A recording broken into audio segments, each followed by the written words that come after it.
மெல்லிசை மன்னர் எம்.எஸ். விஸ்வநாதன் அவர்களுடைய மிகப்பெரிய ஃபோர்ட்டே எது? Is it composing, or is it conducting, or is it arrangement, or is it recording? இந்த கேள்வியை நானே எது துடிக்கும், நரம்பு வாத்தியம் தான் துடிக்கும், ஸ்ட்ரிங் இன்ஸ்ட்ருமெண்ட்ஸ். கல்யாண பொண்ணு கடை பக்கம் போனா நால பார்த்து துடிப்பதுன்னா ராஜான ஒரு படத்துல காதல் போதை ஊட்டும் பாவை நீதானே டங்கன் டங்கன் டங்கன் டங்கன் டங்கன் ஒரு மியூசிக் வந்து நேர்ப்பு தர அந்த பாட்டுல பல்லவி முடிஞ்சவனே வரான், அனுபல்லவி முடிஞ்சவனே வரான், சரணம் வந்தவன என்னன்னா நம்ம நரம்பு நாடி எல்லாம் துடிக்க வைக்கிறான். கண்ணால பார்த்து துடிப்பதும் நானே ஒரு வார்த்தை எழுதிட்டாரு லிரிக்ஸ். அவ்வளவுதான் வார்த்தை கவிஞருக்கு அந்த அவளுடைய அந்த மீட்டர் உள்ள நான் எங்கெங்க சங்கீதம் பண்ணாலும் அங்கங்க ஓடி ஓடி செல்வோன்னு எழுத முடியாத ஒரு லிமிடேஷன் இருக்கும். கரெக்ட். என்ன ஆனா அந்த மியூசிக்ல அவர் கொண்டு வந்துட்டாரு. அதாவது கவிஞரே இவர் ரீப்ளேஸ் பண்றாரு பை மியூசிக். அப்போ எம்எஸ் கிட்ட நீ என்னெல்லாம பாட்டு போடுற அந்த கிளிஃப் ரிச்சர்ட் ஸ்டைல்ல ஒன்று பாட்டு போனேன். இவர் நான் கிளிஃப் ரிச்சர்ட் ஸ்டைல்ல நான் பாட்டு போடுறேன் அதுக்கு இல்ல, உங்களால் நடிக்க முடியுமா சொல்லுங்கன்னு சேலஞ்ச் பண்ணிருக்காரு. கரெக்ட். இவர் டிஎம்எஸ் பாட வைக்கிறாரு. டிஎம்எஸ்ங்கிறவர் அந்த காலத்துல என்ன தியாகராஜா பாகவதர் இன்ஸ்பயர் பண்ணி வந்தவர், உச்ச ஸ்டைல பாடக்கூடிய மனுஷன். அவர் இந்த மாதிரி நீ பாடணும்னா ஐயோ நீ என்ன கேரியரே கெடுக்க போய் என்ன கெடுத்துருவ போல் இருக்க நீ. யார் அந்த நிலவு ஏன் இந்த கனவுல பாத்தீங்கன்னா ஒரு சாரங்கி ஒன்று இன்ட்ரோடியூஸ் பண்ணிருப்பாரு, சந்தூர் ஒன்று இன்ட்ரோடியூஸ் பண்ணிருப்பாரு. வெஸ்டர்ன் மியூசிக்கும் சாரங்கிக்கும் என்ன சம்பந்தம்? அந்த சாரங்கியை கொண்டு வந்ததுக்கு ஒரு வயலின் கொண்டு வந்திருக்கலாமே சாரங்கிக்கு பதிலா. ஏன் அப்படின்னா சாரங்கிங்கிற ஒரு இன்ஸ்ட்ருமெண்ட்ல அப்புறம் பாடுவோர் பாடினால் பாடத்தோன்றும் அந்த டான்சர் பரதநாட்டியம் டான்சரு. அது இவன் பியானோ வாசிப்பான், பியானோவையும் மிருதங்கத்தையும் ஃபியூஷன் நிறைய ஹெவியா போவோம் ஸ்ட்ரிங்ஸ். அந்த ஸ்ட்ரிங்ஸ் அப்படி எப்படி உட்கார வச்சாருன்னா ஷாம் சொன்னாரு, எப்படி உட்கார வச்சாருன்னா ஒரு 20 பேர் ஸ்ட்ரிங்ஸ் வாசிக்கிறான்னு வச்சுக்கோங்களேன். 20 பேர்னா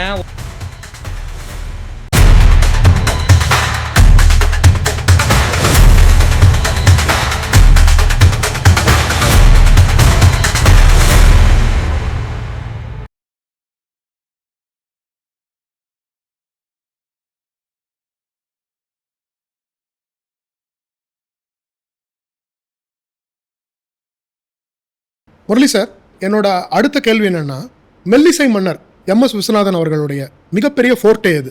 is it composing, or is it conducting, or is it arrangement, or is it recording?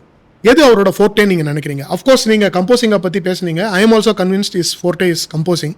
இதை தவிர ஒரு 3 அதர் டிபார்ட்மெண்ட்ஸ் இருக்கு. இதுல அவரை பத்தி சிக்னிஃபிகண்டா என்ன சொல்ல முடியும் சார் நம்மளால? ஆக்சுவலா இது இந்த கேள்வியை நானே ஷாம் கிட்ட கேட்டேன். ஏன்னா அவர் கூட ஒர்க் பண்ணிருக்க 12 வருஷம் 13 வருஷம் ஒர்க் பண்ண, அதுவும் டைம் பீரியட். பர்ஃபெக்ட். அவர்கிட்ட கேட்கறது அவர் சொன்னாரு அவரு எல்லாமே பண்ணுவார் அவரு. ஆனா ஒரு மனுஷனால ஒரே சமயத்துல எவ்வளவுதான் பண்ண முடியும்? 60 பேர் வச்சுக்கிட்டு அவருக்கு அத்தனை ஸ்கில்ஸும் இருக்கு.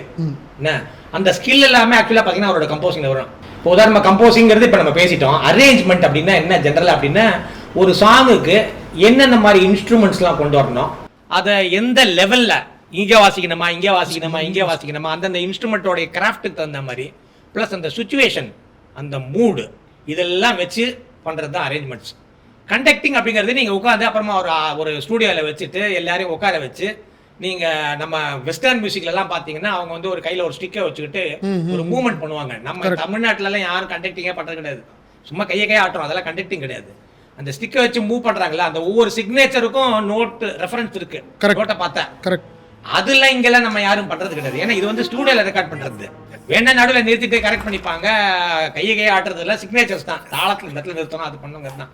இன்னொன்று இவரோட இருக்கிற டீம்ல எல்லாம் பெரிய அங்க ஒருத்த உட்காந்துருப்பா. நீங்க அதை பார்க்கணும்னா உங்களுடைய வியூவர்ஸ் எங்க பார்க்க சொல்லுங்கன்னா இந்த மார்கழி பணியில் சொன்னல அதை முதல்ல ஸ்டூடியோல காப்பாங்க. ட்ரம்பட்டுக்காரன் அங்கெங்கயோ பெரிய ஆள்ல பின்னாடி உட்காந்துருப்பான், இங்க வயலின்ஸ் உட்காந்துருப்பாங்க, இந்த இடத்துல ஒரு ரூம் உள்ள கம்பா இருக்கும் உட்காந்துருப்பான். நீங்க எங்க கையை கால் ஆட்டுறது யாருக்கும் காதலே விடாது. அதனால அங்கங்க ஒவ்வொரு கண்டக்டர் இருப்பாங்க.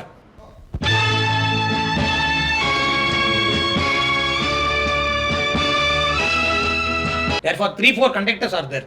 அவங்க ஃபுல்லா சாங் ஃபுல்லா ஸ்டடி பண்ணி எம்எஸ்சி கிட்ட சொல்லி அவங்க பண்றது. அரேஞ்ச்மெண்ட்ஸ்னு பேசினோம்னு வச்சுக்கோங்களேன்.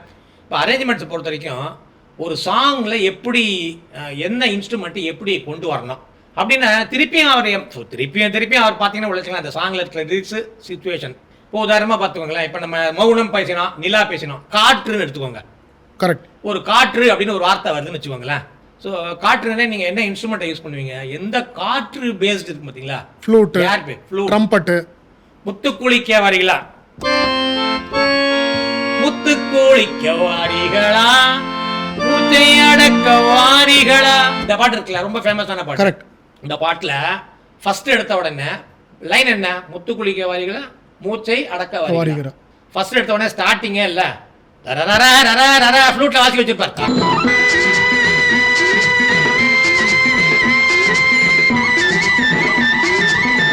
மூச்சை அடக்க வாரி, breath means the அந்த real வயலின்ல breath போட்டுருக்கலாம் அவர் நினைச்சிருந்தா. ஜி ஜி ஜி ஜி பாட்டு காத்து பேசு, மூச்சு விட்ட விடாம வாசிக்கணும் சொல்லி.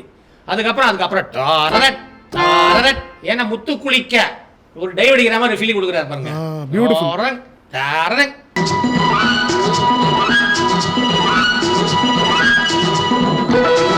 அப்புறம் அதுக்கு அடுத்தது அக்கார்டிங்ல கடைசியா ஒரு ஃப்ரேஸ் கொடுத்துருப்பாரு.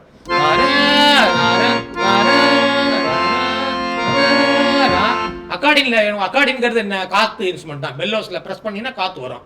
அந்த பெல்லோஸ்ல பிரஸ் பண்ணி பட்டனை அமுக்காம பெல்லோஸ் அப்படியே காத்த ஹோல்ட் பண்ண வச்சுட்டு வாசிக்க வச்சிருப்பாரு கடைசியில. முத்துக்குளிக்க வாரி,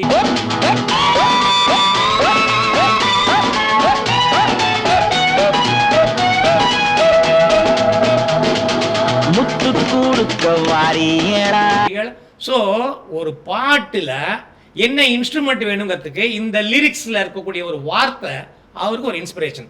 சோ விண்ட் இன்ஸ்ட்ருமெண்ட்னா விண்ட் இன்ஸ்ட்ருமெண்ட் அப்படியே அவர் ஃபுல்லா அந்த கான்செப்ட்டுக்கு தகுந்த மாதிரி அந்த இன்ஸ்ட்ருமெண்ட்ஸ் எல்லாம் யூஸ் பண்ணிருக்காங்க. அந்த இன்ஸ்ட்ருமெண்ட் உதாரணம் அடுத்தது இப்போ ஒரு நான் என்ன கன்சிஸ்டன்ட்டா நான் சொல்றேன், என்ன அப்பதான் உங்களுக்கு புரியும். ஒரு பாட்டுனா ஏதோ அகஸ்மாத்த ஆக்சிடென்ட்ல சொல்றேன்.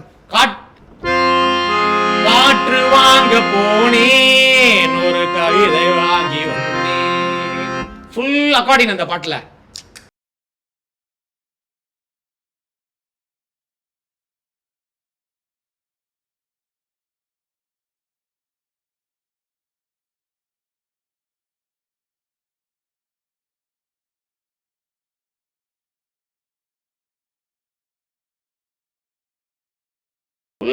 விண்ட் இன்ஸ்ட்ருமெண்ட் தான் டாமினேஷன். அதுல ஸ்ட்ரிங்ஸ் மத்ததெல்லாம் வரும், ஃபோக்கஸ் வில் பி ஆன். அவ்வளவு பெரிய ஜீனியஸ் சார். இன்னொன்னு துடிக்கிறது அப்படின்னு வச்சுக்கோங்களேன். எது துடிக்கும்? நரம்பு வாத்தியம் தான் துடிக்கும். String instruments. கல்யாண பொண்ணு கடை பக்கம் போனா கண்ணால பார்த்து துடிப்பதும் ராஜான ஒரு படத்துல, காதல் போதை ஊட்டும் பாவை நீதானே டங்க டங்க டங்க டங்க டங்க ஒரு மியூசிக் வந்து நேரம் சார் அந்த பாட்டுல. பல்லவி முடிஞ்சவனே வரும், அனுபல்லவி முடிஞ்சவனே வரும், சரணம் வந்தவன. என்னன்னா நம்ம நரம்பு நாடி எல்லாம் துடிக்க வைக்கிறாரு. கண்ணால பார்த்து துடிப்பதும் நானான ஒரு வார்த்தை எழுதிட்டாரு லிரிக்ஸ். அவ்வளவுதான். கல்யாண பொண்ணு கடை பக்கம் போனா கண்ணால பார்த்து துடிப்பது நானா, காதல் போதை ஊட்டும் பாவை நீதானே.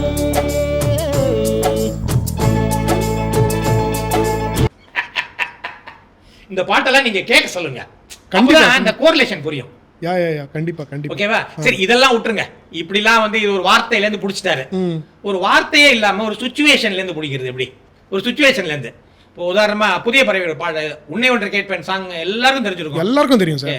Very famous. ஜெனரேஷன் கூட தெரிஞ்சிருக்கும் எல்லாருக்கும். அந்த பாட்டுல நம்ம ரேடியோ எல்லாம் கேட்கறது உன்னை ஒன்று கேட்பேன் ஆரம்பிக்கிறது தான். சினிமால பாத்தீங்கன்னா ஒரு சீன் இருக்கும். என்ன அப்படின்னா, முதல்ல அவளை பாட சொல்லுவாங்க. அவள் ஷை ஆயிட்டு நான் பாட மாட்டேன் அப்படின்னுவான். உடனே சிவாஜி என்ன பண்ணுவாரு, அவளை பாட வைக்கிறதுக்கு ஏதாவது ஒரு அவளை இது பண்ணோம்ல, டெம்ப் பண்ணோம்ல. கரெக்ட். ஸோ முதல்ல என்ன பண்ணுவாருன்னா, ஃபர்ஸ்ட் அப்படி முதல்ல கையை தட்டுவாரு. கையை தட்டி பியானோ மேல திருப்பி கையை தட்டுவாரு. கையை தட்டி பியானோ வாசிக்கும். பியானோ வருவார். கூடவே என்ன பண்ணுவாருன்னா, பக்கத்துல இந்த கிட்டாரிஸ்ட் அவங்க சேருவாங்க. அப்புறம் ஒரு வேற ஒரு தாளம் வாசிக்கிறவன் சேருவான். அப்புறம் ஒருத்தரா சேருவான். இப்படி எல்லாரும் சேர சேர அந்த பொண்ணுக்கு உடனே நேரம் ஒரு 10 பேர் சேர்ந்து ஒரு திடீர்னு டான்ஸ் ஆடினா 2 பேர் டான்ஸ் ஆட மாட்டாங்க. கூட தெரிஞ்ச ஒரு 4 பேர் டான்ஸ் ஆட ஆரம்பிச்சாங்கன்னா அவங்க தானா வந்து அவங்களும் டான்ஸ் ஆடுவாங்க இல்லையா? அந்த கான்செப்டை அந்த டைரக்டர் வந்து சொல்லியிருக்கிறார். ஓகே. ஸோ இவர் எப்படி அதை கன்சீவ் பண்ணியிருக்கிறார் அப்படின்னா, அதை பாருங்க, வாட்ச் காமிக்கிறேன். அதுல என்ன பண்ணியிருப்பார் அப்படின்னா, எப்படி ஒவ்வொருத்தரா தானே சேர்றாங்க. ஸோ ஒவ்வொரு இன்ஸ்ட்ருமெண்டா சேர்த்தினா வருவார். Super super super. ஒவ்வொரு ஆனாலும் என்னன்னா அவர் டைரக்டர் சொல்ல இவ்வளோ பண்ணி அந்த பொண்ணு பாடாதுங்க, அவர் காலத்துல ப்ளீஸ் பாட கெஞ்சின அப்புறம் தான் பாடும் அந்த பொண்ணு. But he will make a try. உடனே அதுக்கு அந்த ஐடியாவை கன்சீவ் பண்ணி இந்த பேக்ரவுண்ட் இது வந்து அந்த வெர்ஷன் யூடியூப்ல இருக்கு, அந்த வெர்ஷனை நீங்க காமிங்க. அந்த ஃபர்ஸ்ட் எடுத்த உடனே கண்டிப்பா சார் எப்படி இருக்கும்னு நானும் அதே மாதிரி நானும் சீக்வன்ஸ் பண்ணியிருக்கிறேன் தனித்தனியா இன்ஸ்ட்ருமெண்ட்ஸ்.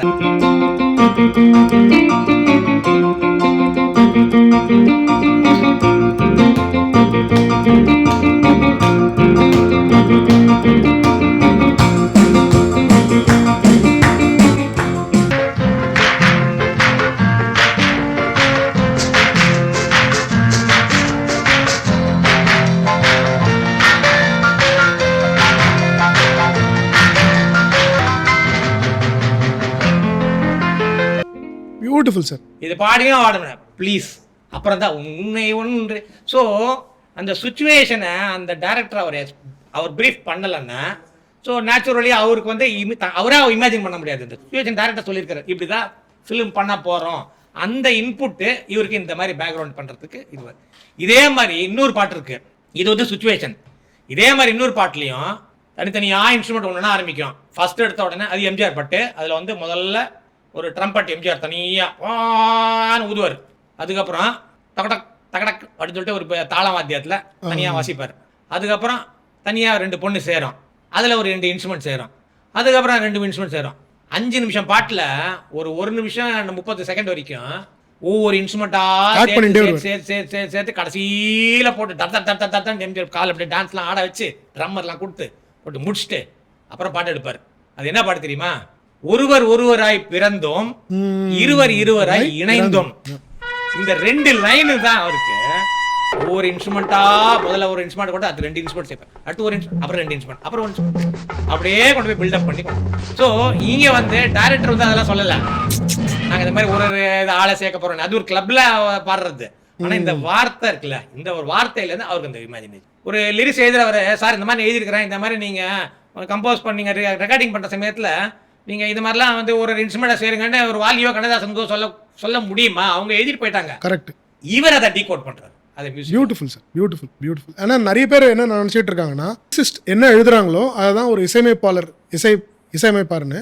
அதையும் மீறி அவருடைய இமேஜினேஷனோடைய ஹைட் என்னன்னா நீங்க சொன்ன இந்த விஷயங்கள் தான்.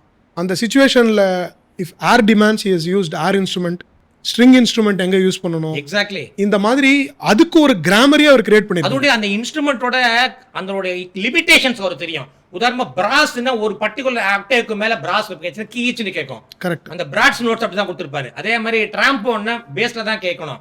ட்ராம்போனை வந்து ஃபுல்லா ட்ராம்போன் இன்ஸ்ட்ருமெண்ட் நீங்க பார்த்துருந்தீங்கன்னா தெரியும். ட்ராம்போன் உங்களுக்கு இந்த மாதிரி தனித்தனியா பொசிஷன்ஸ் தெரியாது, ஒரே பைப்பு தான். நீங்க வந்து அசம்ஷன்ல தான் வாசிக்கணும். ஸோ அதில் வந்து உங்களுக்கு லீட் நோட்ஸ் வாசிக்கிறது கிடையாது, நிறைய பஞ்ச் மாதிரி கூட பம் பம் பம் பம் பம் பம் பம் பம் பம் பம் பம் இப்படிலாம் கொடுத்துருப்பாரு ட்ராம்போன்லாம். வேற இதெல்லாம் பார்த்தீங்கன்னா ப்ளோ பண்ணுற மாதிரி கொடுப்பாரு. நல்லா சுவாட்டி வாசிக்கிற மாதிரி இருந்தால் சாக்ஸோஃபோனில் கொடுப்பாரு. He knows about all those instruments craft. இதில் இன்னொரு என்னன்னா, இப்போ நீங்க இது வரைக்கும் ஒரு வார்த்தை சிச்சுவேஷன் அப்படின்லாம் ஓகே, கவிஞர் சொல்லாத ஒரு வார்த்தைய இவரே இமேஜினேஷன் பண்ணி எழுதாத வார்த்தைக்கும் அவர் வந்து மியூசிக்கலா கொண்டு வருவார். அது ஒரு பாட்டு சொல்றேன், நாளை நம்ம ஒரு பாட்டு. நான் ஒரு மேடை பாடகன், நான் ஒரு மேடை பாடகன், ஆயினும் இன்னும் மாணவன், ஆயினும் இன்னும் மாணவன், நான் கற்றது கையளவு, இன்னும் உள்ளது கடலளவு, நான் எங்கெங்கு சங்கீதம் என்னென்று சொன்னாலும் அங்கங்கு செல்கின்றவன் அப்படின்னு ஒரு பேங்கோஸ்ல ஒரு ரோல் ஒன்று வரும். நான் எங்கெங்கு சங்கீதம் என்றாலும் அங்கங்கு செல்கின்றவன். இந்த பாட்டோட கான்செப்ட் என்ன? நான் ஒரு மேடை பாடகன், ஸோ நான் ஒரு லைட் மியூசிக் பாட்டு பாடுறோம்ப்பா, ஆயினும் இன்னும் மாணவன், so that means I'm still a student. I want to learn. நான் கற்றது கையளவு, இன்னும் உள்ளது கடல் அளவு. So I am learning, I am trying to learn. நான் எங்கெங்க சங்கீதம் உண்டென்றாலும் அங்கங்கு செல்கின்றவன், அங்கங்கு செல்கின்றவன் வேகமா வாசிக்கிறது. என்னன்னா எங்கேயாவது ஒரு சங்கீதம் கேட்டுச்சுன்னா நம்ம சாதாரணமா போட மாட்டோமா, ஓட்டமா ஓடி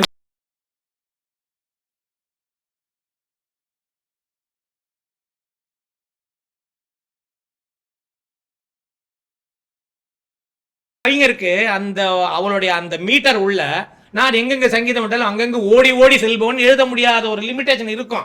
கரெக்ட். என்ன ஆனா அத மியூசிக்ல அவர் கொண்டு வந்துட்டார். மியூசிக்ல அவர் கொண்டு வந்துட்டார். அதாவது கவிஞரே இவர் வந்து ரீப்ளேஸ் பண்றாரு பை மியூசிக். சோ கவிஞர் எழுதாத வார்த்தைக்கும் அவரால் மியூசிக் கம்போஸ் பண்ண முடியும். அதனால தான் சார் அவர் மெல்லிசை மன்னர். எக்ஸாக்ட்லி. சரி, இதுக்கு அப்புறமா இந்த கான்செப்ட்ல அரேஞ்ச்மெண்ட்ஸ் சொல்றீங்களா? இப்போ அரேஞ்ச்மெண்ட்ஸ்லாம் சரி, அந்த காலத்துல என்ன சார் அவர் சித்தார் போட்டிருப்பாரு, ஃப்ளூட் போட்டிருப்பாரு, நாதஸ்வரம் போட்டிருப்பாரு, கல்யாணம்னா நாதஸ்வரம் இப்படிதான். இந்த காலத்துலலாம் ஃபியூஷன்லாம் பண்றோம் சார். அவர் பண்ணாத ஃபியூஷன் என்ன மாதிரி ஃபியூஷன்லாம் பண்ணிருக்காரு சொல்றீங்க? சொல்லுங்க சார். யார் அந்த நிலை ஒரு பாட்டு தெரியுமா?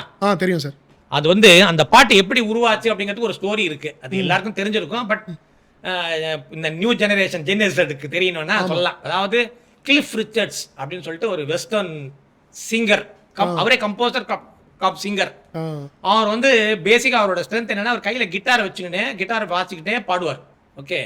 சிவாஜி வந்து என்ன பண்ணாரா, சிவாஜி சார் வந்து சாந்திங்கிற படம் அவங்களோட ஓன் ப்ரொடக்ஷன் தான். அப்போ எம்எஸ் கிட்ட வந்து நீ என்னெல்லாம பாட்டு போடுற, அந்த கிளிஃப் ரிச்சர்ட் ஸ்டைலில் ஒன்று பாட்டு போடேன். இவர் ஒன்று நான் கிளிஃப் ரிச்சர்ட் ஸ்டைலில் நான் பாட்டு போடுறேன், அதை பற்றி இல்லை, உங்களால் நடிக்க முடியுமா சொல்லுங்கன்னு சேலஞ்ச் பண்ணியிருக்கிறாரு. நீ போடு பார்க்கலாம். சரி, இந்த கிளிஃப் ரிச்சர்ட்ஸோடைய ஸ்டைல் என்ன அப்படின்னா பேசிக்காக பார்த்தீங்கன்னா அவர் வந்து பேஸ் வாய்ஸில் பாடுவார். When the girl in your arms is the girl in your heart, then you got. இவர் வந்து டிஎம்எஸ் பாட வைக்கிறாரு. டிஎம்எஸ்ங்கிறவர் அந்த காலத்து என்ன தியாகராஜ பாகவதரை இன்ஸ்பயர் பண்ணி வந்தவர். அவர் உச்ச ஸ்டைலில் பாடக்கூடிய மனுஷன். அவர் வந்து இந்த மாதிரி நீ பாடணும்னா ஐயோ நீ என்ன கேரியரே கெடுக்க போய் என்ன கெடுத்துருவ போல் இருக்க நீ, நான்லாம் பாட மாட்டேன். அவர் நார்மலாக பார்த்தீங்கன்னா 5 சுதியில் பாடுவார். டிஎம்எஸ் 5 சுதி 4 சுதியில் பாடுவார். 2 சுதியில் பாட வச்சிருக்கிறார். ஓகே பாட்டை. ஸோ அந்த பாட்டு வந்து யார் அந்த நிலவு ஏன் இந்த கனவு, இந்த பாட்டு வந்து டிஎம்எஸ் பாடி பிரமாதமான ரொம்ப ஹிட்டான சாங். இது எல்லாருக்கும் தெரிஞ்சிருக்கும். இந்த பாட்டில் கிளிஃப் ரிச்சர்ட்ஸ் தானே, வெஸ்டர்ன் மியூசிக் தான். பாட்டெல்லாம் ஃபுல்லாக என்ன மாதிரி வெஸ்டர்னில் போட்டிருக்காங்க அப்படின்வாங்க. ஆனால் அந்த பாட்டில் பார்த்தீங்கன்னா ஒரு சாரங்கி ஒன்று இன்ட்ரடியூஸ் பண்ணியிருப்பாரு, சந்தூர் ஒன்று இன்ட்ரடியூஸ் பண்ணியிருப்பாரு. வெஸ்டர்ன் மியூசிக்குக்கும் சாரங்கிக்கும் என்ன சம்பந்தம்? பிகாஸ் அவர் போட்டது அப்படியே டைரக்டா போடக்கூடாதுல்ல, இவரோட ஒரிஜினாலிட்டி வெளில, இவரோட ஒரிஜினாலிட்டி.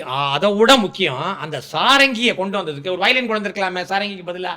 ஏன் அப்படின்னா சாரங்கிங்கிற ஒரு இன்ஸ்ட்ருமெண்ட்ல சிம்பத்தட்டிக் ஸ்ட்ரிங்ஸ்னு ஒன்று இருக்கும். My God. சிம்பத்தட்டிக் ஸ்ட்ரிங்ஸ்னா என்ன சார்? அனுதாப சரங்கள்.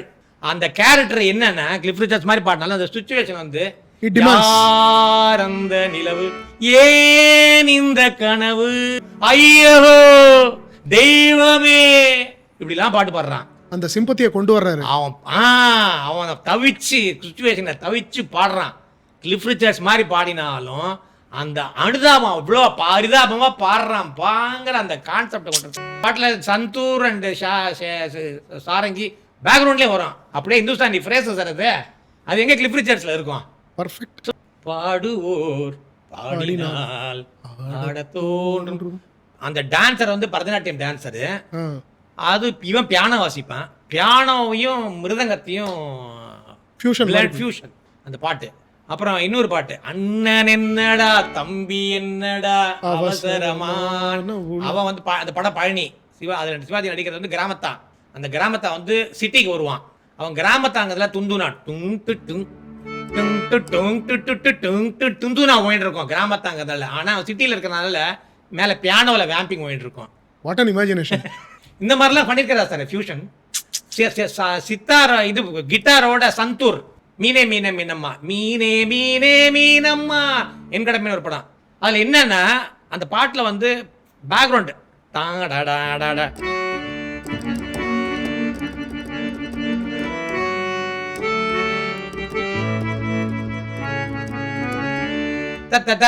எல்லாம் வெஸ்ட் தபலால மாறிடும்.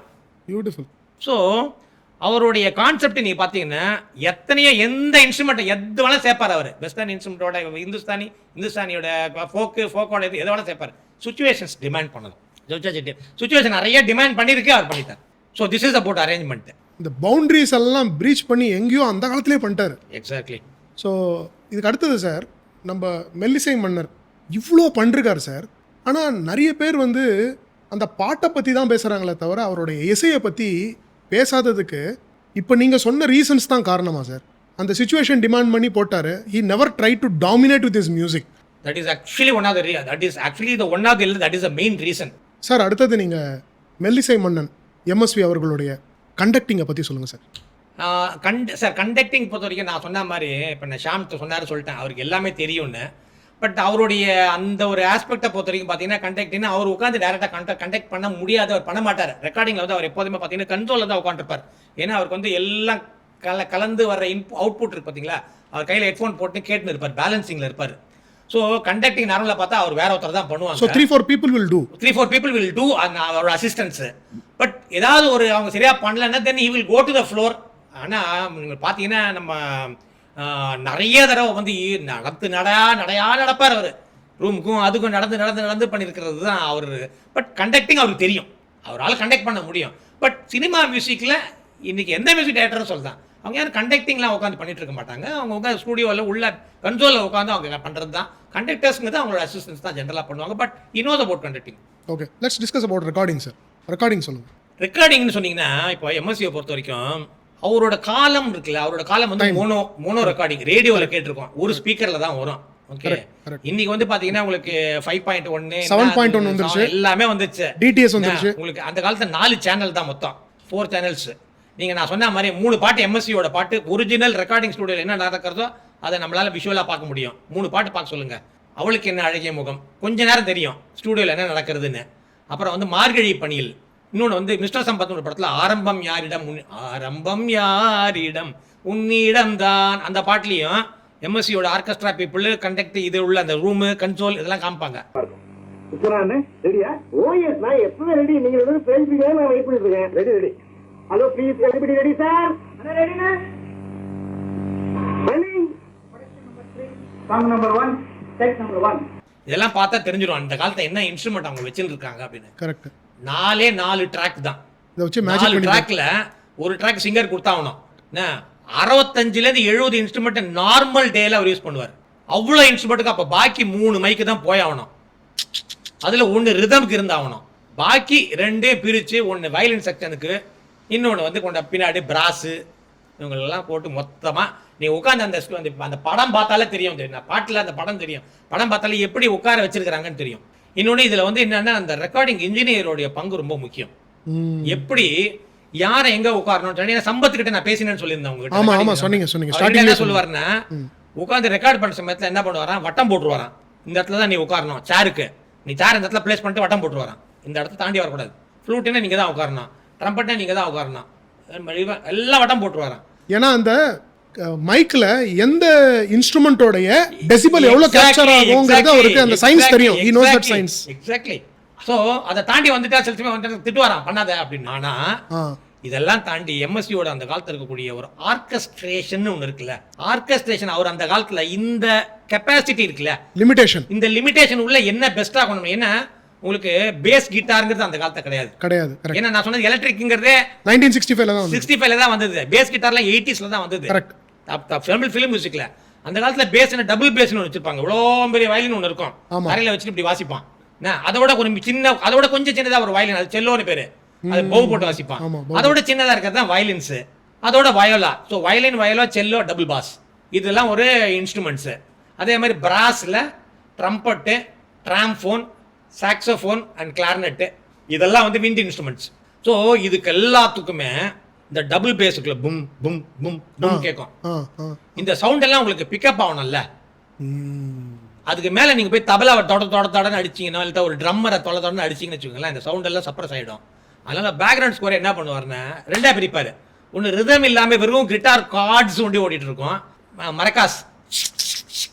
ட்ரம்மரை வந்து என்ன பண்ணுவாருன்னா தடத்தடன்னு அடிக்காத பிரஷ்ஷை வண்டி இப்படி பிடிக்க சொல்லுவார், இப்படிதான் வாசிப்பாங்க. நோயல் கிராண்ட் சாஃப்ட் பிளேசிங். சார் ஒரு டவுட் சார், இவ்வளோ லிமிடேஷன் நம்ம பேசுகிறோமே, அவருக்கு இன்னைக்கு இருக்கிற ஃபெசிலிட்டிஸ் எல்லாம் இல்லை.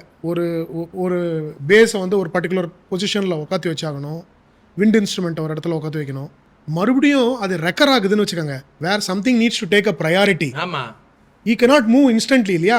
அந்த காலத்தில் ஒரே ஷாட்டில் எல்லாத்தையும் ரெக்கார்ட் பண்ணாங்க. ஆமா, இந்த லிமிடேஷன்ல அவர் மியூசிக் போட்டிருக்காருன்னா, இந்த லிமிடேஷன் இல்லாம அவர் மல்டிபிள் ட்ராக்ஸ் இருந்திருந்தா அவர் எப்படி உட்காந்து வச்சிருப்பாரு? இந்த கேள்விக்கு ஒரு பதில் சொல்லட்டுமா? சொல்லுங்க. ஆலயமணியின் ஓசையில இருக்குல்ல, ஆலயமணியில் அதுல ஷெனாய் ஒன்று வரும்ல, ஆமா. அந்த ஷெனாய் சத்தியம் எப்படி தெரியுமா வாச்சாரா, ஆ. அவரோட போர்ஷன் வர சமயத்துல நேரா வந்து சிங்கர் மைக் கிட்ட வந்து வாச்சிட்டு போயிடுவாராம். ஓ மை காட், நான் இப்போ அதை தான் இமேஜின் பண்ணிட்டு உங்ககிட்ட நான் கேட்குறேன். ஏன்னா முன்னாடி யூஸ் பண்ண இன்ஸ்ட்ருமெண்ட் மறுபடியும் பின்னாடி தேவைப்பட்டா இவர் என்ன பண்ணுவார், எப்படி உட்காந்து வச்சிருப்பாரு? ஏன்னா இப்போ நீங்கள் சொல்கிற லிமிடேஷனை வச்சு சிங்கருக்கு ஒரு மைக்கு கொடுத்தாகணும், அதுக்கப்புறம் நெக்ஸ்ட் வந்து ஸ்ட்ரிங் இன்ஸ்ட்ருமெண்ட்டுக்கு ஒன்று கொடுத்தாகணும், வயலினுக்கு ஒன்று கொடுத்தாகணும், இருக்கிற லிமிடேஷன் ஆஃப் மைக்ஸில் பண்ணணும். மறுபடியும் somebody has to take a priority whom he has already organized in the back. That guy has to come in the front. Natural. அழகேவா அருகே அழகேவா அருகேவா அந்த ஒரு பாட்டு இருக்கு. அந்த பாட்டுக்கு அதை வந்து எனக்கு எப்படி எனக்கு அந்த இன்ஃபர்மேஷன் தெரியும்னா, என்ன மாதிரி ஒரு ஒரு கூட ஒரு நல்ல ஒரு ரசிகர் வந்து அவர் வந்து என்னோட ஒரு 15 வயசு பெரியவர், அவரோட ஒய்ஃபு அவங்கள எனக்கு தெரியும் ஒரு 13 வயசு என்னோட பெரியவங்க.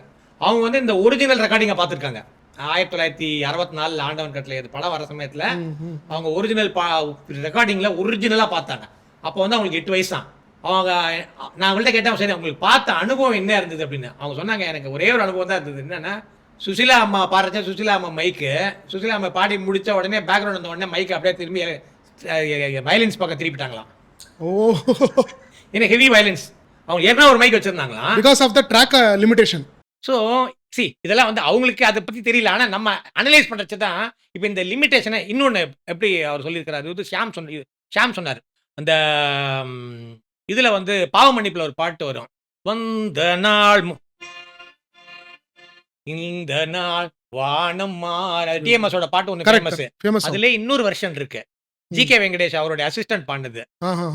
அந்த வெர்ஷன்ல வந்து அந்த வெர்ஷனை பாடுறச்சு அதுல ஸ்ட்ரிங்ஸ் ஹெவியா போகும். சார் நிறைய பேருக்கு இது தெரியவே தெரியாது. நிறைய ஹெவியா போகும் ஸ்ட்ரிங்ஸ். அந்த ஸ்ட்ரிங்ஸ் அப்படி எப்படி உட்கார வச்சாருன்னு ஷாம் சொன்னார். இதை எப்படி உட்கார வச்சாருன்னா, ஒரு 20 பேர் ஸ்ட்ரிங்ஸ் வாசிக்கிறான்னு வச்சுக்கோங்களேன். 20 பேர்னு ஒரு செமி சர்க்கிளா உட்கார வச்சுட்டாராம். நார்மலா நீங்க அவருடைய நான் சொன்னால இப்ப இந்த பாட்டெல்லாம் பாருங்க, இந்த மார்கழி பணி எல்லாம் பாத்தீங்கன்னா எல்லாம் 4 ஃபர்ஸ்ட்ல உள்ள 4, அடுத்த ரோல்ல 4, அடுத்த ரோல் 4, அதுல நல்ல பெஸ்டா வயலின் இருக்கிற ஃப்ரண்ட்ல இருப்பான், சுமாரா இருக்கும், பின்னாடி தள்ளுவாங்க, ஒரே ஒரு மைக் இருக்கும். என்ன ஆனா இங்க என்ன பண்ணிட்டாராம், அந்த மைக் எஃபெக்ட் வரணுங்கிறதுக்காக எம்எஸ்சி பண்ணாராம். என்ன பண்ணாராம், அப்படியே ஒரு செமி சர்க்கிள் மாதிரி முதல்ல ஒரு 5 பேரை உட்கார வச்சாராம், பின்னாடி ஒரு 8 பேரை உட்கார வச்சாராம், அதுக்கு பின்னாடி ஒரு 10-12 பேரை உட்கார வச்சாராம். இது மாதிரி ஒரு அரை செமி சர்க்கிள் மாதிரி பண்ணிட்டு இந்த மைக்கை உள்ள கொண்டு போயிட்டாராம். சோ உங்களுக்கு இங்க வாசிக்கிறவனுக்கு இங்க இருந்து பிக்கப் ஆகும், இங்க வாசிக்க இங்க பிக்கப் ஆகும், சரவுண்ட் எஃபெக்ட் இருக்கு பாத்தீங்களா, நேச்சுரலா கொண்டு வந்திருக்காரு. நீங்க மியூசியம் தியேட்டர் பாத்திருக்கீங்களா நம்ம எக்மோர்ல? பாத்திருக்கேன் சார். அதனுடைய ஸ்டேடியம் இது எப்படி இருக்கும், ஸ்டேஜ் செமி சர்க்கிள் இருக்கும். ஏன்னா those stages have been built hundreds years before. அப்பெல்லாம் மைக்கும் கிடையாது, மண்ணங்கட்டியும் கிடையாது. மைக்கெல்லாம் 1940 தானே வந்திருக்கு. கரெக்ட். அப்போ நேச்சுரலாவே ஒரு பாடினார் வச்சுக்கோங்களேன், அந்த இதனால உங்களுக்கு அந்த டெக்னாலஜி இந்த அக்கோஸ்டிக்ஸை வந்து எப்படி லெவரேஜ் பண்றாங்க அவர். அப்போ அவரோட ரெக்கார்டிங்ல அவர் இருக்கிற லிமிட்டட் ரிசோர்சஸை எந்த அளவுக்கு அவர் ஆப்டிமைஸ் பண்ணி அவர் பண்ணியிருக்கிறாருங்கிறது இது. அப்புறம் இந்த பாட்டும் அந்த மாதிரி தான், எங்கே நிம்மதி சாங் இருக்குல்ல, அந்த சாங்ல கூட நீங்க பாத்தீங்கன்னா நான் 105 வயலின்லாம் சொல்லுவாங்க. நான் அவர்கிட்ட கேட்டேன், ஷாம்கிட்ட, அவர் தானே வயலின் வாச்சவரு. கரெக்ட் சார், எத்தனை பேர் சார் வாச்சிங்கன்னு? அதெல்லாம் பேப்பர்ல போட்டிருப்பாங்க சும்மா விளம்பரத்துக்காக 100 ஒரு 45 வயலின் வாசிச்சோம் அப்படின்னு. ஆனா நான் சொன்னாரு, ஆனா 45 வயலின் இந்த மாதிரி தான் உட்கார வச்சாரு. ஓகே, செமி சர்க்கிள் உட்கார வச்சு. ஆனா 110 பேர் வரைக்கும் இருந்தோம். இந்த இடம் எல்லாம் பத்தாம பால்கனில எல்லாம் வச்சுட்டு அங்க போயிட்டு கை காமிச்சுலாம் கண்டக்டிங் பண்ணிருக்காங்க.